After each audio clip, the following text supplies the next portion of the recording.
Друзья, 9-й ежегодный фестиваль Киберфест стартует сегодня. И у нас в гостях организаторы Елизавета Матвеева, Владимир Зелинский. Доброе утро. Здравствуйте. Девятый по счету уже фестиваль, и наверняка можно что-то сказать о том, как меняется медиа-искусство с годами, в какую сторону оно движется. Ну, во-первых, расширяется сама география и участников, и фестиваля. Будут и французы, да? Да, в этом году участвует Франция, художники из Штатов, из Великобритании. Плюс фестиваль проходит не только в Петербурге, в общем-то он международный.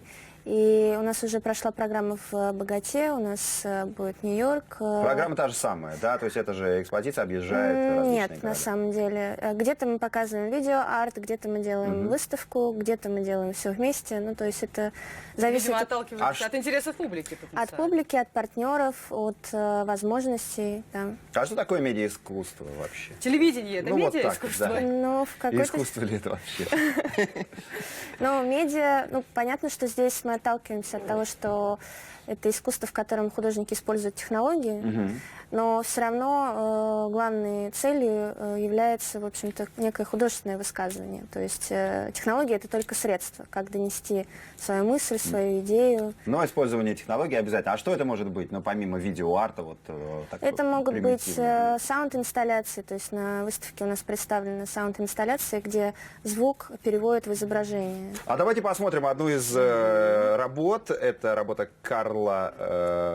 Ганиса. Карлы Ганнис, да, я так понимаю. Да, Называется она кстати. «Бегущие». Что здесь происходит? Скажите, мы пытались расшифровать этот месседж. Да, человеческий. здесь происходит следующее. Как вы видите, здесь бежит сама художница, вот она сейчас впереди, и ее аватар. 3D-модель, да? так? Да, и по сути это видео поднимает вопрос вообще в принципе, да, у нас сейчас очень много социальных сетей, все сидят в интернете, и есть некий аватар, некая картинка. Замещение такое, да? Да, замещение нас Реально. самих, и вообще, в принципе, художница размышляет над тем, кто, по сути, победит в будущем. А, то есть Реальный это такое человек. соревнование, да, человека виртуального И кто же в итоге там человека побеждает? настоящего. А они, видишь, бегут рядом, и я так понял, что то один, то другой. То врывается один, то вперед. другой, и на самом деле видео, оно такое, с открытым концом.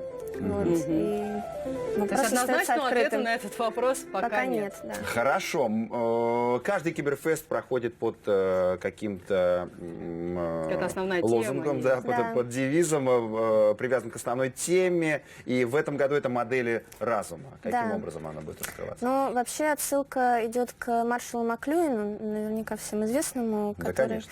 Да, в общем, стал уже Что и классикой. говорить. Да, в общем-то, это Вот классика. человек проснулся в 8 часов 50 минут и подумал в первую очередь о маршале Маклюине. Конечно. Ну, в С чего бы общем, мне начать свой день сегодня? суть в том, что, ну, как он сказал, все средства коммуникации являются сообщением, и, в общем-то, суть этого киберфеста в том, что, ну, во-первых, художник, он все-таки несет сообщение, и нам интересно то, как каждый художник делает это. Ну, то есть каждый делает по-своему, и кто использует какие технологии, какие средства. Любопытная площадка, да, в этом году, и в связи с этим вопрос к Ладомиру. то Молодежный есть, центр Государственного При Эрмитажа. Эрмитаже, да, принимает то есть фестиваль. неужели Эрмитаж поддерживает, ну, вот настолько передовые виды? Ну, Конечно. как раз-таки, да, как раз-таки Ну, нет, Эрмитаж ну, все ну, больше поддерживает да, такие да, проекты. понятно, что и Манифеста «Манифеста», была в да, прошлом да, году, и сейчас проходила. это. То есть это здорово, что так много проектов вот таких вот именно. Конечно, но Киберфест начался еще до манифеста. То есть это совершенно не первый год, когда Киберфест приходит в молодежный центр Эрмитажа. А чья была Манифеста- инициатива? То есть кто из эрмитажных руководителей Вообще решили изначально- приютить вдруг вот такой фестиваль? Руководитель молодежного центра София Кудрявцева от общения с художником Анной Франц, который является как раз одним из кураторов проекта Киберфеста в этом году, и художница Марина Колдобской в общем, с 2008 года Киберфест, молодежный центр, вечные партнеры, и каждый раз в Петербурге мы являемся площадкой для... А какие еще проекты молодежный центр? Эрмитажа? Помимо этого Эрмитаж мы развивает. проводим лекции, преподаем современное искусство. Мгм. Все это у нас в основном на бесплатной основе. У нас есть большой студенческий клуб, где есть много тематических секций, около 900 студентов. В общем, пытаемся... Не равен час инсталляции. Да, представлены на Киберфесте ли, может быть, петербургские или российские да, хотя бы какие-то художники. проекты? В связи с этим возникает Да, вопрос. есть работа Анны Франц, которая является и основателем Киберфеста, и куратором этой программы, видеоработа. И плюс еще у нас есть, помимо выставки, программа лекций, но там участвуют западные художники, есть концерт, который делают петербургские ребята, и видеопрограмма, в которой есть несколько Ну, то есть работ. интерес у нашей молодежи вот к таким Да. проектам он Да, есть. да, да. Он, нельзя сказать, что, наверное, очень высок, но, во всяком случае, развивается это направление. И как раз такие проекты, они позволяют узнать больше. А давайте еще посмотрим одно видео, которое у нас давайте. есть, потому что интересные очень действительно представлены работы. Что это?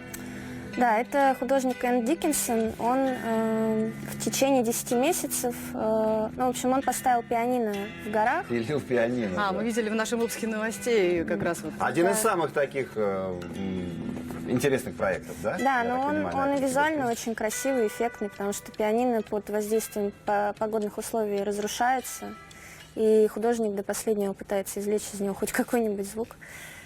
Вот. Ну, это такой, в общем, пограничная вещь, наверное, все-таки между медиа и видео, и каким-то перформансом даже. Ну да, но мне кажется, что это прям такая основа, препарированная фортепиано, вот это, да, как метод, который художник несет. Это, в принципе, уже классика современного искусства. От Джона Кейджа, это с середины века, весь contemporary art, так называемый, он основывается в музыке на вот этих вот средствах воздействия на фортепиано, извлечения необычных звуков.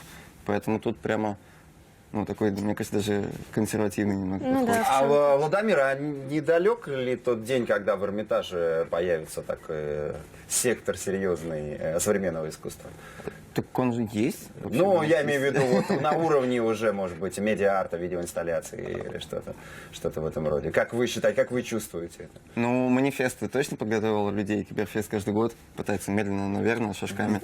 Мы всё к это этому донести движемся. до Друзья, все на Киберфест. Спасибо, Елизавета Матвеева и Приобщайтесь к Владимир прекрасному. Зелинский были нашими Спасибо. гостями этим утром. До 2 декабря, правильно, Да. да, проходит Киберфест в Петербурге. Welcome. Реклама Далее на Лайв реклама и 78 новости. прямо сейчас.